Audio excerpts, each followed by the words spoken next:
আমার তো মনে হয় না যে এই ছাত্রদের সংগঠন এই নির্বাচন, সামনে যে নির্বাচনে হয়তো জোশের মাধ্যমে যাবে, এরপরে এই ছাত্র সংগঠন টিকে থাকবে বলে আমার কাছে মনে হয় না। ওদের এই দুর্দশা দেখবে, তখন বলে এটা আমার কাছে না, উনি বিদেশ চলে যাবে। ওনার চারণ ক্ষেত্র হলো সারা বিশ্ব, বাংলাদেশ না। আচ্ছা, বাংলাদেশ 54,000 বর্গমাইল, খুব ছোট্ট জায়গা।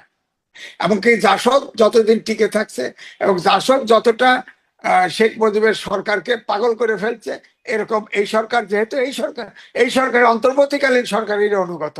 আবার দেখেন একই একই ধরনের, আপনি দেখেন আরেকটা ছাত্র সংগঠন করে ফেলছে, বৈষম্য বিরোধী ছাত্র আন্দোলন।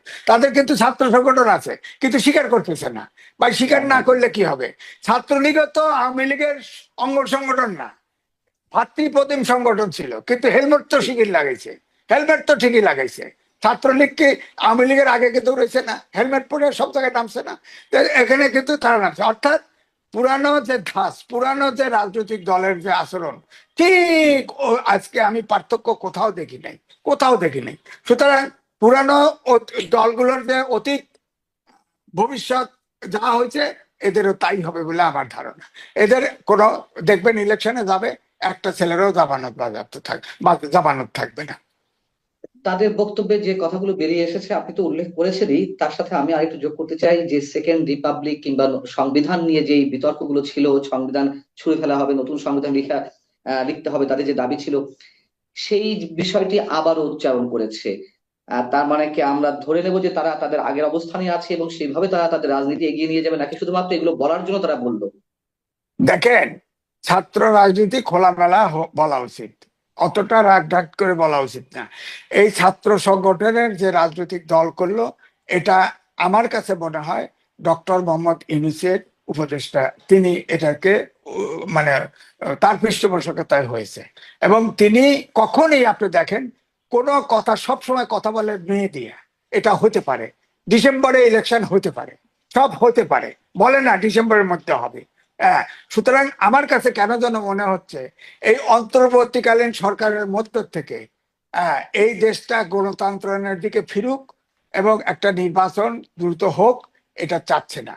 এবং আজকে ছাত্ররা যে বক্তব্য দিল, এটাতে মনে হচ্ছে সেকেন্ড রিপাবলিক কি করে হয় বলেন? এটা একটা আজব কাণ্ড না? তো জাতিসংগীত পড়লেন কেন? আমি তো দেখলাম অনুষ্ঠান উদ্বোধন করলো, জাতীয় সঙ্গীত পড়ছে, গীতা মিতা সব পড়ছে, মানলাম, কিন্তু জাতিসংগীত পড়লেন কেন? সেকেন্ড রিপাবলিক করবেন তো জাতীয় সঙ্গীত পড়লেন কেন বলেন? এটা কন্ট্রাডিকশন না?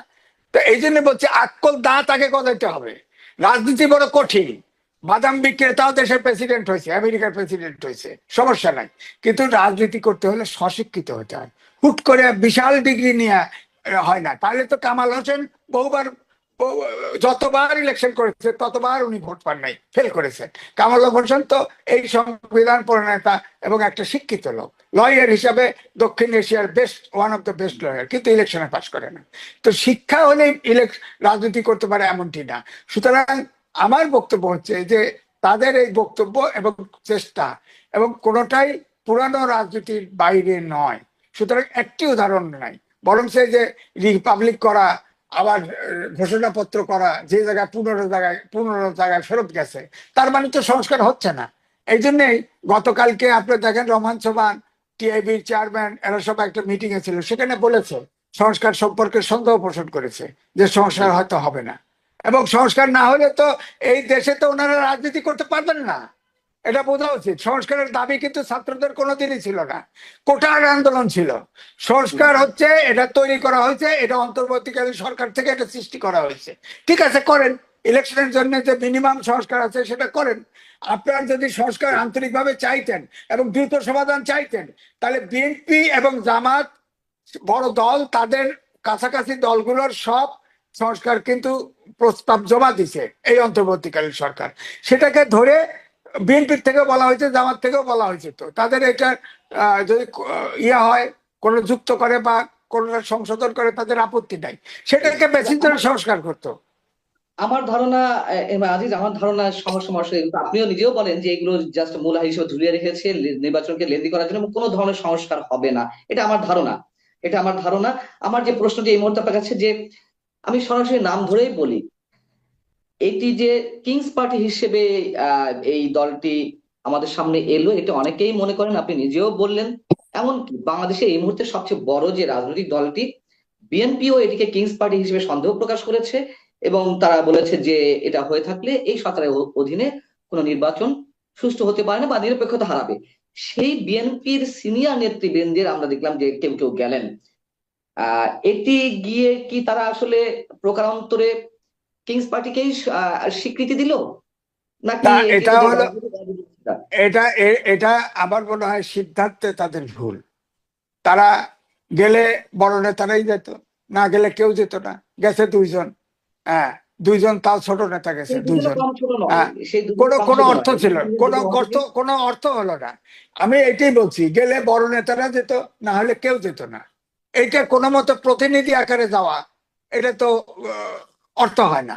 যেখানে বিএনপি কে কিংস পার্টি করতেছে, যেখানে পরিবারতন্ত্র করে অলরেডি বক্তব্য দিছে, কবরস্থ করা হয়েছে, এবং তা আবার বাস্তবায়ন করা হবে, সেকেন্ড রিপাবলিক করবে, এগুলো কি এখন বিএনপি রাজনীতির সাথে যায়?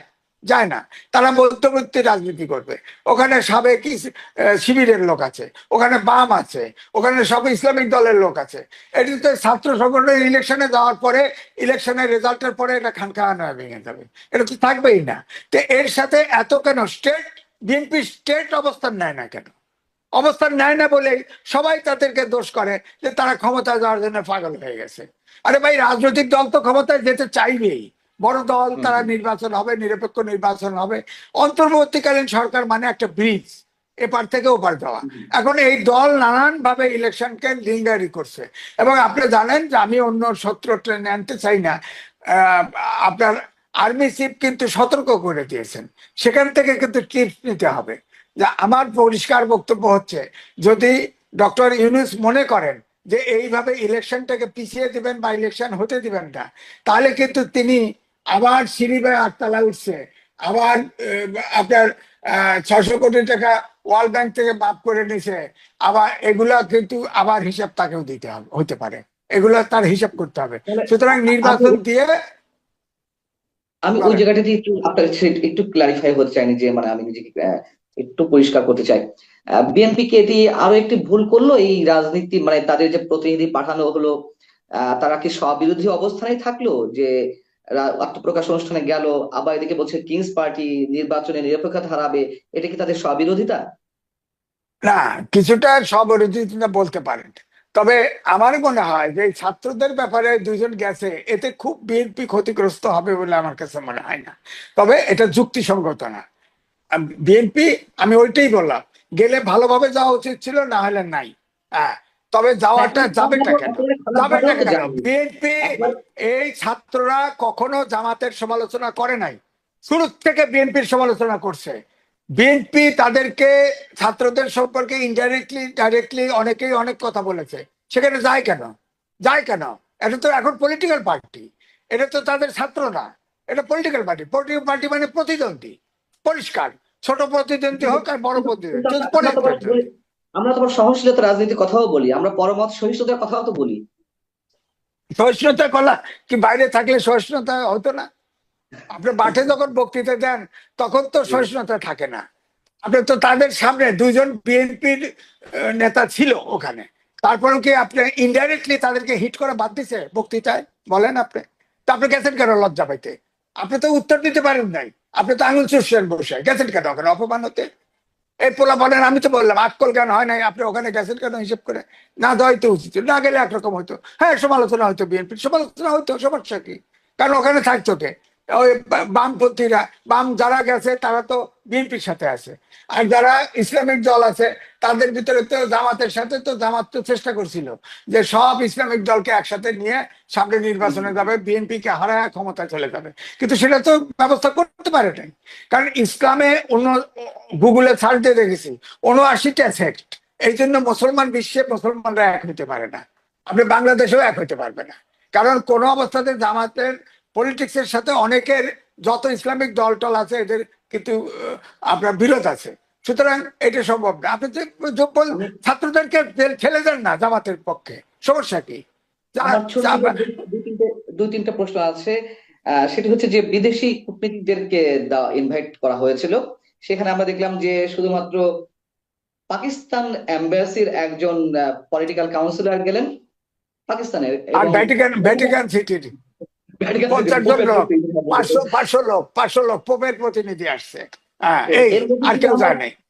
আমরা এর মধ্যে যে বিএনপির আন্তর্জাতিক বিএনপির আছে, না বিএনপির চাইতে আপনার আমার মনে হয় বিদেশি দূতরা বুঝতে পারছে এই ছাত্রদের ভবিষ্যৎ। হ্যাঁ, ছাত্রদের ভবিষ্যৎ, এই জন্য এখানে যাওয়া না যাওয়া কিছু মনে করে নেই। এবং এটা তারা আসলো না, যে আমি আশ্চর্য হইলাম যে ছাত্ররা তো এই সরকারেরই অংশ, যতই বলুক না কেন সরকারেরই অংশ। হ্যাঁ, তারা কেউ আসলো না। হ্যাঁ, এবং আমাদের বিএনপি ঠিকই চলে গেল, আপনি খেয়াল করেন। তো এই জন্য আমি বলছি যে এটা হচ্ছে যে আপনার বেলুনের মতো, এই ছাত্র সংগঠনটা বেলুনের মতো ফুলে ফেপে অনেক বড় হয়েছে।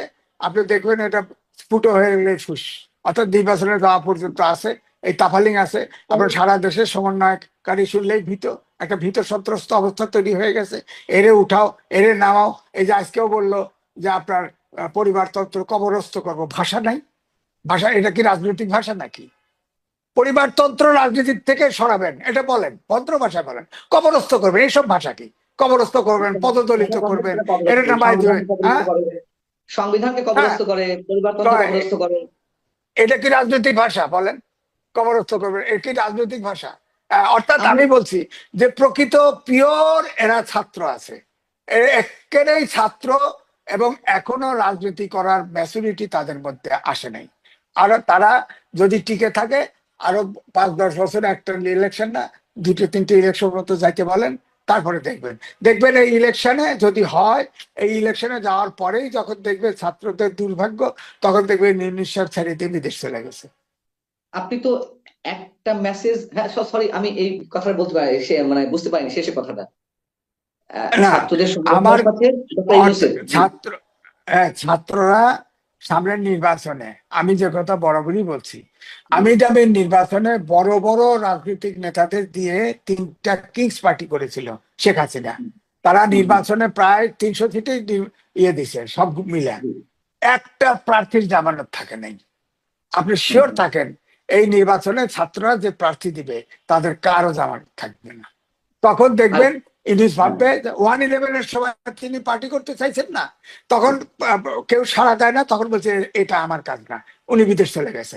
তারপরে উনিও বলবে, যখন কি ছাত্রদের এই দুর্দশা দেখবে, তখন বলবে এটা আমার কাজ না, উনি বিদেশ চলে যাবে। ওনার চারণ ক্ষেত্র হলো সারা বিশ্ব, বাংলাদেশ না। আচ্ছা। বাংলাদেশ 54,000 বর্গ মাইল, খুব ছোট্ট জায়গা।